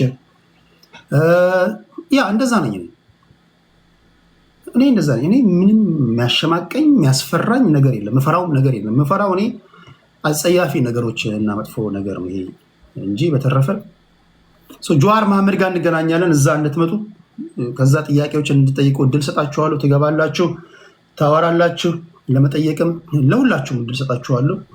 በዋነኛነት ለማውቃችሁ ሰዎች ስለ ጨዋነታችሁ፣ ስለ እውቀታችሁ የምተማመንባችሁ ሰዎች እያስገባው እንወያያለን። ሳጂ እኔ የሐዋሳ ልጅ ነኝ። ሬሌ የሐዋሳ ልጅ ነሽ? ዋው ዘመዴ ነሽ ማለት ነው። የት አካባቢ የት አካባቢ?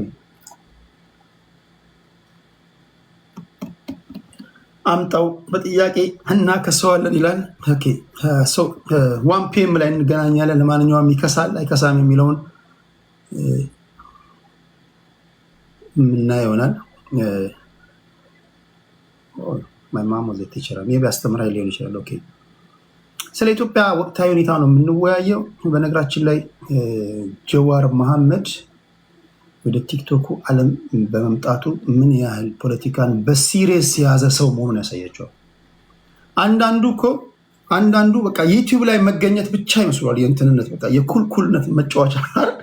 አንዳንድ ፖለቲከኞች ኖ ቲክቶክ ላይ ካሉ ማህበረሰብ ጋር አስተዋውቃችሁ ነው ስላቸው 05 ታቦር ትምህርት ቤት ላይ ታቦር ተመረያለሁ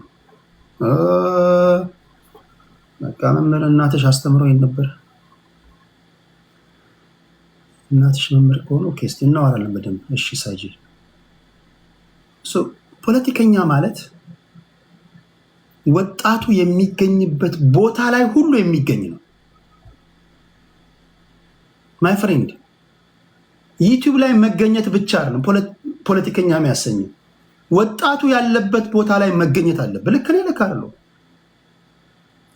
ሉክ ጀዋርን ተመልከቱት። ጀዋር እናታችሁ ጉያ በትገቡ ይመጣል። ኢንስታግራም ላይ ፖለቲካ እየተወያዩ ነው ወጣቶች ከተባለ ጀዋር እነ ቴዲ የሐዋሳ ኢንስታግራም ላይ ፖለቲካ እያወያዩ ነው የሚል ነገር ከሰማ ይመጣል። ቴሌግራም ላይ ይመጣል። ፌስቡክ ላይ ነበር ከዚህ ቀደም አለ እዛ። ዩቲዩብ ላይ ይመጣል። ቲክቶክ ላይ ይሄው this guy is in a serious business። ፖለቲከኛ ነው ይሰኝ። ስለዚህ ሐሳቡን የሚገዛው ሚሊዮኖች አሉ አሁን የሚደግፉት። ሐሳቡን የሚገዛው የሚሸጥበት መንገድ ላይ ሁሉ ፕላትፎርሞችን ሚዲያን ይጠቀማል። ይሄን ካልተጠ ዶናልድ ትራምፕ እኮ ፕሬዚዳንት ለመሆን በሚያደርገው እንቅስቃሴ እኮ ቲክቶክ ላይ መጥቷል። ቲክቶክ ምን ያህል የጠቀመው? የትኛውም ፖለቲከኛ ቲክቶክ ላይ ካልተገኘ ሰው አያውቅህም። በቃ አምሶሪ ህዝቡ ያለው ቲክቶክ ላይ ነው። ዩቲዩብ ላይ ሰው አለ። በእርግጥ በተለይ ወጣቱ ያለበት ቦታ ላይ መገኘት አለባችሁ። ይሄ መስማት አለባችሁ።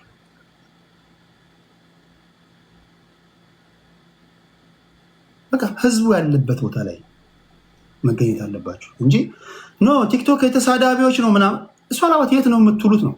እናንተ ተሳዳቢዎች ጋር ምን ታደርጋላችሁ? ስርዓት ያላቸው በጣም ደረጃቸውን የጠበቁ ሰዎችም አሉ ቲክቶክ ላይ። ለማንኛውም 1 PM ላይ እንገናኛለን። የተለወጠ ነገር ካለ ይነግሯቸዋል። ያን ነው የማደርገው። ጥሩ ውይይት ነው። ጥሩ የሆነ ውይይት ይኖራል ብዬ ተስፋ አደርጋለሁ። በጣም ብዙ ሆናችሁ ትመጣላችሁ። ቀን እገባለሁ። ሰዓቴን ለማስተካከል ሙከራ አደርጋለሁ። አሁን ከተኛችሁ በኋላ ነው እየመጣሁ ያለሁት። አዶን ነው እየተመቸኝ አይደለም። ቀን ለመግባት በኢትዮጵያ ሰዓት አቆጣጠር ምሽት 2 ሰዓትና 3 ሰዓት ላይ ነው መግባት ያለብኝ። ግን እሱን ለማስተካከል ጥረት እያደረኩኝ ነው፣ እየሞከርኩኝ ነው። የኔም ፕሮግራሞች በዛ ሰዓት ለማድረግ ሙከራ አድርጋለሁ። እሺ የመጨረሻ የምታነሱልኝ ጥያቄ ካለ ኮመንቶችንና ስድብ እየፈሩ ይመስለኛል። ኮመንትና ስድብ እንዴ! አንዳንዱ እኮ ጦር ሜዳ ነው ያለው፣ ጥይት ጋር እየተታኮሰ ነው ያለው። ታዲያ ኮመንትና ስድብ ከፈራማ ታዲያ እንዴት ትሆናለህ? ታዲያ እንዴት ፖለቲከኛ ትሆናለህ? ጎበዝ። ሌላው የሌላ ብሔር ተወላጆች ወይም ደግሞ የሌላ አክቲቪስቶች የሌላ ፖለቲከኞች መማር ያለባቸው ነገር አለ። ለምሳሌ አንድ የቤት ስራ ልስጣችሁ። ጀዋር መሐመድ ለምሳሌ ሶሻል ሚዲያ ላይ ሲመጣ አቨሬጅ የሚያየው ህዝብ አለ። እያንዳንዳችሁ ራሳችሁን መጠየቅ አለባችሁ። የእናንተ አክቲቪስቶች ሶሻል ሚዲያ ላይ ሲገቡ ምን ያህል ሰው አብሯቸው ይገባል? ከትግራይ፣ ከአማራ፣ ከጉራጌ፣ ሌሎቻችሁ ነው። ኦፒኒየን ሊደሮቻችሁ እነማን ናቸው? ዛሬ አንዳንዶቻችሁ የብሔር ፖለቲከኞች ከእናንተ ይልቅ ዲጄ ሆነው ሙዚቃ የሚከፍቱ ሰዎች የተሻለ ቪው አላቸው፣ የተሻለ ሰው ያቸዋል። አትሊስት ዲጄ ሆኖ ዝም ብሎ ሙዚቃ የሚከፍተው ሰውዬ ምንም ያነበበውን አካፍልም፣ 150 ሰው ያደምጠዋል። ህዝቡን ነፃ ላውጣ ወይም ህዝቡ ተበድሏል እያልክ ስለ ህዝቡ እየተናገርክ አትሊስት ስለሱ የምትናገርለት ህዝብ እያደመጠህ ነው ወይ? እያደመጠህ ካልሆነ መንገዳችሁን መቀየር አለባችሁ። ትግላችሁ ሳቢ አይደለም ማለት ነው። የመጀመሪያው ነገር የምታረጉት ትግል የወጣችሁበትን ማህበረሰብ እንኳን አቴንሽን መያዝ አለበት። ልክ እኔ ልክ አይደለሁ። እኔ የእናንተ ብሔርተኛ ወይም የእናንተ ብሔር አክቲቪስት ብሆን ህዝቡን ነፃ ላውጣ ብዬ ተነስቼ እኔ አሁን አዋይ ነኝ። ነፃ ላውጣ ብዬ ተነስቼ ሳወራ 20 ሰው የሚያደምጠኝ ከሆነ እኔ አቆማለሁ። እንዴት ነፃ አውጪ ነኝ ምናምን ብዬ ወይም ደግሞ የብሔር ፖለቲከኛ አክቲቪስት ነኝ ብዬ እንዴት 20 ሰው ያደምጠኛል? ወይ ንግግሬ አይማረክም፣ ወይ የኔ ትግል በቃ ህዝቡ ሰልችቶታል፣ ወይ ህዝቡ የሚገባው መንገድ አይደለም የተናገርከው ያሉት። መንገድ መቀየር አለብህ። ፖለቲከኛ መንገድ መቀየር አለብህ። መንገድ ቀይር ሲባል አላማህን አይደለም። አንዳንዶቻችሁ ከዚህ መማር አለባችሁ። አንዳንዶቻችሁ የመቀባበል ችግርም አለባችሁ። ዛሬ ከኦሮሚያ አንድ ጀዋር መሐመድ ሊመጣ ይችላል። ኦፒኒየን ሊደር ሆኖ ሊመጣ ይችላል። ከሌሎቻችሁ አንዳንድ ሰው ላምጣ ብል አይ ዶንት ቲንክ ማገኝ አይመስለኝም። ሁላችሁም በጋራ የምትተማመኑበት አንዳንድ መሪ ያላችሁ አይመስለኝም። ልክ እኔ ልክ አለው። ለምሳሌ ከአማራ አንድ ሶሻል ሚዲያ ላይ አንድ እናንተን ወክሎ ሁላችሁም በጋራ ሁላችሁም ይሄ ሰውዬ የወክልናል ብላችሁ አንድ ሰው ላኩልኝ እስኪ ለውይይት ብል ማንንም አልኩልኝ። በማ ጉዳይ ተስማማላችሁ? በአኪላ ጉዳይ፣ በዩሪ ማንን ነው የምትልኩት? ቤተልሔም ዳኛቸው፣ ቅዳሜ ገበያ ማን ነው የሚመጣው? ሶሻል ሚዲያ ላይ በጋራ የምትስማሙበት ሞጣ ማን ነው የምትልኩት? ይሄ ቆም ብላችሁ እንድታስቡ የሚያደርጋችሁ ነገር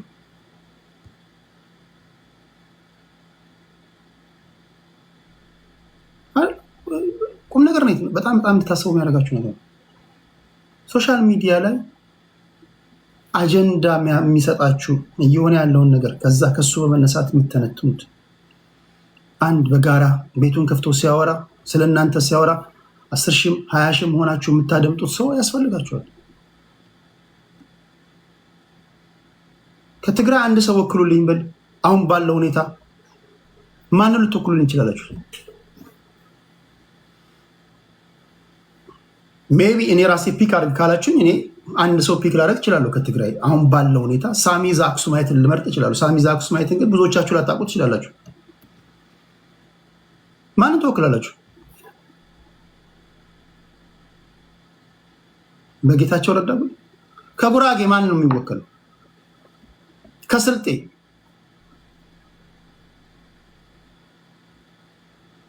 ፖይንት ምንድነው? ከጀዋር መንፈሳዊ ቅናት ሊያድርባችሁ ይገባል ማለት ነው። ያ ራሳችሁን ዞራችሁ ማየት አለባችሁ። እንዴ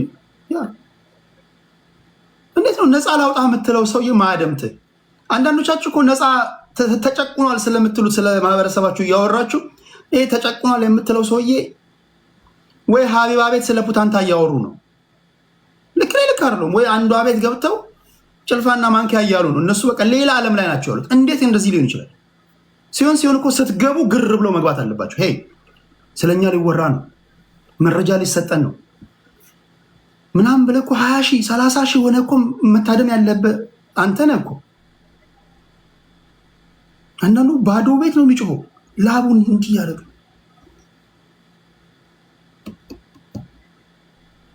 ተጨቁነናል፣ ተበድለናል፣ እንዲህ ሆነናል። ቀና ብለህ ስታይ 4 ሰው ነው የሚያደምጠው ሰውየው። ከአራቱም ደግሞ 3ቱ ይሰድቡታል። ወንድሜ ትንሽ ረፍት አድርግ ምናምን ይሉታል። አሚን ማቆም አለበት። እዚህ ጋር እዚህ ደረጃ ላይ ካለ ማይ ፍሬንድ ማቆም አለበት። በትንሹ የብሔር ፖለቲከኛ ሆነ በትንሹ ከ5000 ሰዎች በታች ሊያዩ አይገባም። ሚኒመም ስለ ህዝብ ነው፣ ስለ ብሔር ነው የምታወራው፣ ስለ መጨቆኑ ነው የምታወራው፣ ስለ ጄኖሳይድ እያወራ ነው። በቀጣይ ስለ ትግል አቅጣጫ የተናገርካቸው እንዴት 100 ሰው ያደምጣል?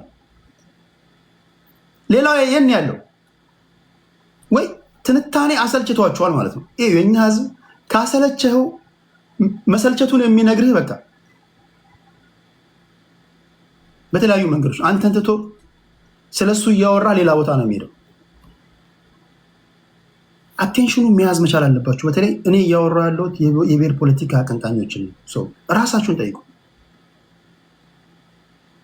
ህዝቡ ለምንድን ነው የሰለቻችሁ? ህዝቡ ለምንድን ነው ጆሮ የነፈጋችሁ?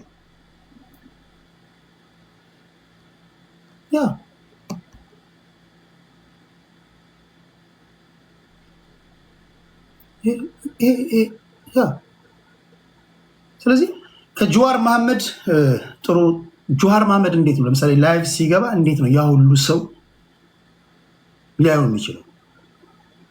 እስካሁን በእርግጥ ጀዋር መሐመድ ከትላንት ወዲያ ከነበረው ድጋፍ እየቀነሰበት መጥቷል በተለያዩ ምክንያቶች። እንዲህም ሆኖ ግን ታማኝ የሚባሉ አድማጮችና ደጋፊዎች አሉት። ፖይንት ምንድን ነው? እንዴት እንደ ጀዋር መሐመድ እያንዳንዳችሁ የብሔር ፖለቲካ አራማጆች አንዳንድ ሰው አጣችሁ ነው ጥያቄ። አንዳንድ የምትተማመኑበት በጋራ የምትስማሙበት የጋራ አክቲቪስት እንዴት ነው ያጣችሁት? ለማንኛውም 1 PM ላይ እንገናኛለን። አስገባችኋለሁ፣ ትገባላችሁ፣ ጥያቄ ትጠይቃላችሁ፣ ማንኛውንም ጥያቄ ትጠይቃላችሁ፣ መጀመሪያ ታደምጣላችሁ። 1 PM ላይ እንገናኛለን። ከ1 PM እስከ 2 PM ባለው ሰዓት ላይ ማለት ነው።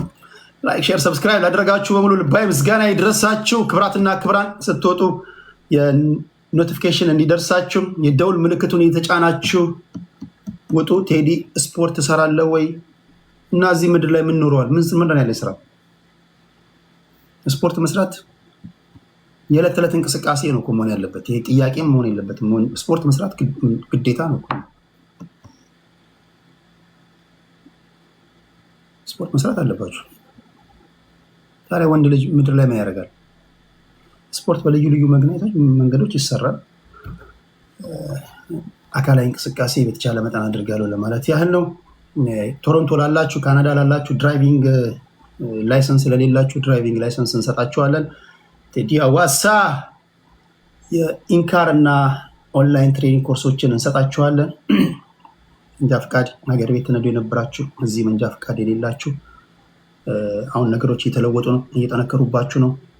መስተካከል ቶሎ መንጃ ፈቃዶቻችሁ መያዝ አለባችሁ። ከዚህ ቀደም ኢትዮጵያ ተነዱ የነበራችሁ ሰዎች ቶሎ ራይዳ ወይ የጽሁፍ ፈተና ካለፋችሁ በኋላ ወደ ጂ ትሄዱ ነበር፣ ፉል ጂ። አሁን ያቀርቶ 1 ዓመት ጠብቃችሁ ጂ2ጂ እንድታገኙ ሆኗል። እየጠበቀ ነው። ይህም ደግሞ መንገድ ላይ ከሚፈጠሩ አደጋዎች በመነሳት ነው። ያም ደግሞ እየከፋ እየጠነከረ ሊሄድ ይችላል። ያ ከመሆኑ በፊት መንጃ ፍቃድ ቶሎ ማውጣት አለባቸው። ለዛ ደግሞ 647-687-3534 ላይ ደውሉ፣ ወይም ቴዲ አዋሳን ኮንታክት አድርጉት። በፈለጋችሁት መንገድ እናስተምራችኋለን። ሌላ የመጨረሻ ጥያቄ ካለ ዩቲዩብ ላይ ያላችሁ በሙሉ ሰብስክራይብ እያደረጋችሁ የደውል ምልክቱን እየተጫናችሁ ውጡ። ለላይክ ሼር ሰብስክራይበሩ፣ ለሱፐር ስቲከሩ፣ ለሁሉም ከልብ አመሰግናለሁ። ለገዛችሁ በሙሉ እሺ የስፔን እና የአርጀንቲና ጨዋታ ቅድም ጀምረህልን ነበር። የስፔን እና የአርጀንቲና ጨዋታ እኔ ከራሴ በመነሳት አይ ዶንት ቲንክ ስፔን የምታሸንፍ አይመስለኝም። ኦልሬዲ ይሄ የታየ ጨዋታ ነው ብዬ መናገር አሁን በፊፋ ላይ እምነት እያጣው መጥቻለሁ። እንደ አብዛኞቹ እግር ኳስ ተመልካቾች በፊፋ ላይ እምነት ካጡ ሰዎች ነኝ። እኔ ኳስ በጣም ወዳለሁ። እግር ኳስ ፌር ፕሌይ ወይም ደግሞ ፌር ጌም ነው ብዬ አፌን ሞልቼ መናገር አልችልም። አይመስለኝም ስፔን እንድታሸንፍ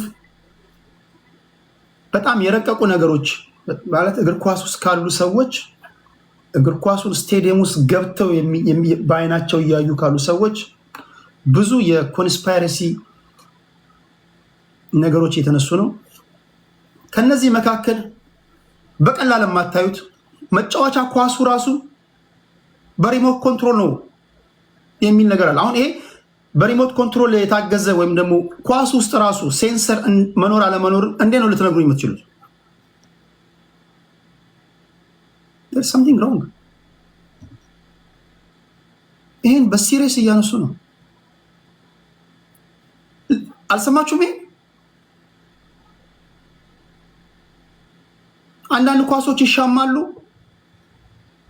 ተሻምተው ለተፈለገው ተጫዋች በሄዲንግ አናቱ ላይ እንዲቀመጥ ይደረጋል። በሪሞት ኮንትሮል ነው ኮንትሮል የሚደረጉት። ጀስት ኳሶቹ የሚሻሙ ኳሶች በተለይ ባለቁ ደቂቃዎች ላይ የሚፈለጉ አንዳንድ ቲሞች እየተመሩ ምናምን ከሆነ ወይ አቻ እንዲወጡ ወይ እንዲያሸንፉ ይደረጋል። ይሄ ልክ አይደለም ብለህ ልታሳምነኝ የምትችለው ነገር አለ? ያ አንዳንድ እንዲወድቁ የሚፈለጉ ቲሞች ላይ ኳሱ ሲገባ እንዲፈጥን ይደረጋል። ኮንትሮል አረከው ስትል ይበናል ኳሱ። አምሶሪ እኔ ስፔን ታሸንፋለች ብዬ አላምንም።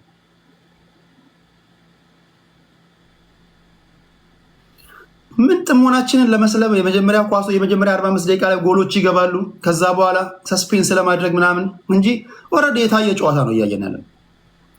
እኔ አይደለም የዓለም እግር ኳስ ተመልካች ከዚህ በኋላ በእግር ኳስ አይደለም በሌላ የስፖርታዊ ሁኔታዎች ራሳቸው ጥርጣሬ የተፈጠረበት ነው። ፊፋ ላይ ኦልሞስት ሁሉም የእግር ኳስ አፍቃሪ ጥርጣሬ ተፈጥሮበታል ነው። ግብጾች ላይ የደረሰውን በደል እንዴት ነው የምታስረዳኝ? ግብጽ አርጀንቲና ላይ ያደረገችውን ነገር እኔ በታሪክ እግር ኳስ ማየት ከጀመርኩበት ጊዜ ጀምሮ ከግብ ጠባቂ እስከዛኛው ግብ ጠባቂ ድረስ ኳሱ አነሳሱ ተፈትሾ ኖ ፋውል ሰርታል ተብሎ ሲነፋ ይቻላል። አይታችሁ ታውቃላችሁ? ከዛኛው ግብ ጠባቂ ኳሱ ተደራጅቶ የመጣ ኳስ ነው።